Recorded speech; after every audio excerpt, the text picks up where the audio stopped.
ආයුබෝවන් Google Sinhala YouTube channel එකේ තවත් වීඩියෝ එකකට ඔයාව ආදරයෙන් පිළිගන්නවා. ටික කාලයකට පස්සේ මම අද කියලා දෙන්න හදන්නේ Excel function එකක් ගැන. අපි මීට කලිනුත් Excel ගැන වීඩියෝ series එකක් කරලා තියෙනවා. ඉතින් ඔයාගේ දැනුම වැඩි කරගන්න ඒ වීඩියෝ series එක බලන්නත් අමතක කරන්න එපා. ඉතින් මම අද කියලා දෙන්න හදන්නේ ඒ වගේම Excel භාවිතා කරන ඔයා දැනගෙනම ඉන්න ඕනි. ඔයාගේ වැඩ ලේසි කරගන්න Excel වල දැනගෙනම ඉන්න ඕනි function එකක් ගැන. මේ function එක තමයි Hlookup.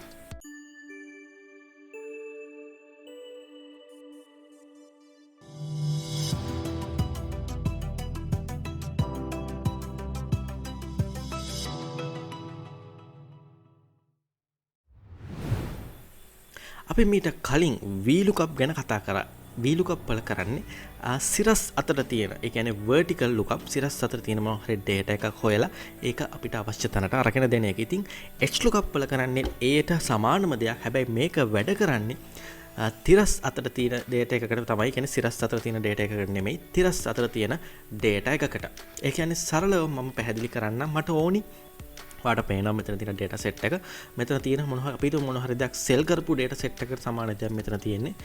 මෙතන ඉන්නවා date එකක්, sales person කෙනෙක්, location එකක්, product එකක්, මේකේ විකුණපු quantity සහ මෙතන තියෙනවා unit value එක. ඉතින් මට ඕනි මෙන්න මෙතනට unit values ටික මෙන්න මේ item වල මේ pens, pencil සහ books කියන item වල unit value ටික මෙතනට අරන් total sale එක ගන්න. හැබැයි මට ඕනි data එක තියෙන්නේ මෙන්න මේ විදිහට තිරස් අතට තියෙන ටේබල් එකක. ඒක ඔයාලට මතක ඇති Lookup එක නම් වැඩ කරේ මේ වගේ සිරස් අතර තියෙන data එකක්.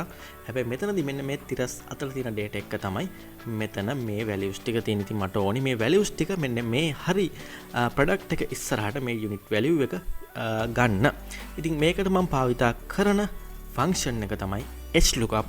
ඒ නැත්නම් horizontal lookup කියන්නේ. ඉතින් මෙන්න මෙහෙමයි මේක භාවිතා කරන්නේ. ඔයාට data එක අවශ්‍ය column එකට ගිහිල්ලා equal mark එක දාලා h අකුර type කරාම ඔයාලට බලා ගන්න පුළුවන් මෙතන Hlookup කියන function එක තියෙනවා.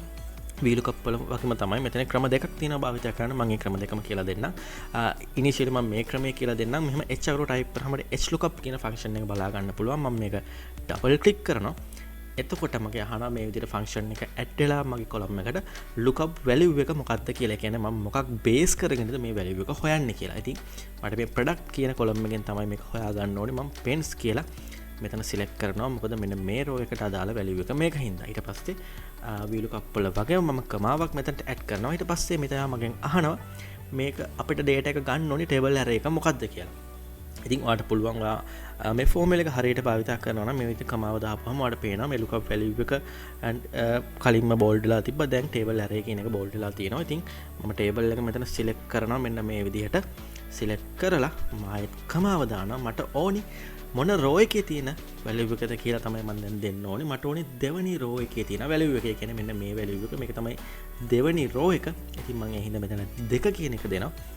ඊට පස්සේ මෙයා තව අහනවා approximate match එකක්ද extract match එකක්ද ඕනි කියලා. මේ දෙකේ තේරුම තමයි ඔයා හිතන්න මෙතන මේ pens කියන එක වෙනුවට මොන හරි අකුරක වෙනස්කමක් හරි තිබුණොත් මෙයා ඒක match කරලා මෙතෙන්ට value එක හදා ගන්නවා. අපි මේ approximate match කියන එක දුන්නොත්. හැබැයි extract match කියන එක දුන්නොත් මේ අකුරු හරියටම තියෙන්න ඕනි. මෙයා මේ value එක අඳුර ගන්න. ඉතින් මට මේක හරියටම ඕන හින්දා මම extract match කියන එක වෙනුවට 0 කියන එක දාලා මේ වරහන වහනවා. තව දෙයක් තියෙනවා කියන්න. මම මීට කලින් Lookup වීඩියෝ එකෙන් මේක කියලා දුන්නා. අපි එකම සෙල් එකක නැත්නම් එකම worksheet එකක තියෙන data මේ විදිහට lookup කරනවා නම් මේ range එක අනිවාර්යෙන් freeze කරගන්න ඕනේ. එහෙම නැත්නම් ඔයා මේ formula එක පහලට ඇදගෙන ඉද්දි මෙයත් මේ values ටික මෙහෙට මෙයා find කරන්න ගන්නවා. ඉතින් ඒක කරන්නේ ඔයාට මේ විදිහට ඔයාගේ table value එකට ගිහලා F4 function key එක press කරාම ඔයාට පේනවා මෙන්න මේ විදිහට dollar mark එකක් එක්ක ඇවිල්ලා මේ value එක freeze වෙනවා. දැන් අපි formula එක use කරලා ඉවරයි. මම enter කරන ඔයාලට පේනවා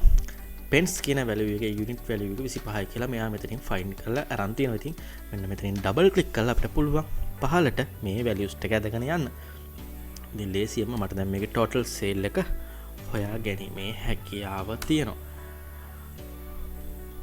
ඉතින් ඔයාලට බලන්න පුළුවන් මේ විදිහට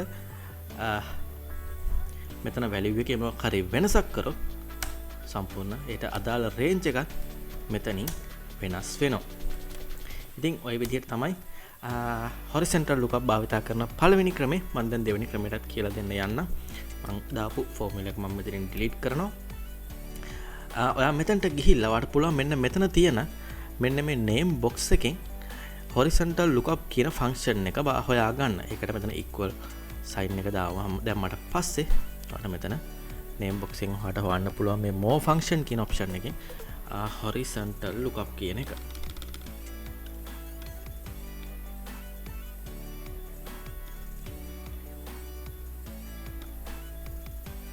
මෙන්න මේක Hlookup මම මේක සිලෙක්ට් කරාම මෙන්න මේ වගේ බොක්ස් එකක් ඔයාලට ඕපන් වෙනවා. මෙතනත් අපි අර තාලින් ෆෝමියුලා බාය එකේ කරපු දෙයම තමයි මෙතන තියෙන්නේ. මෙතන lookup value එකට මෙතන pens කියන එක දෙන්න පුළුවන්.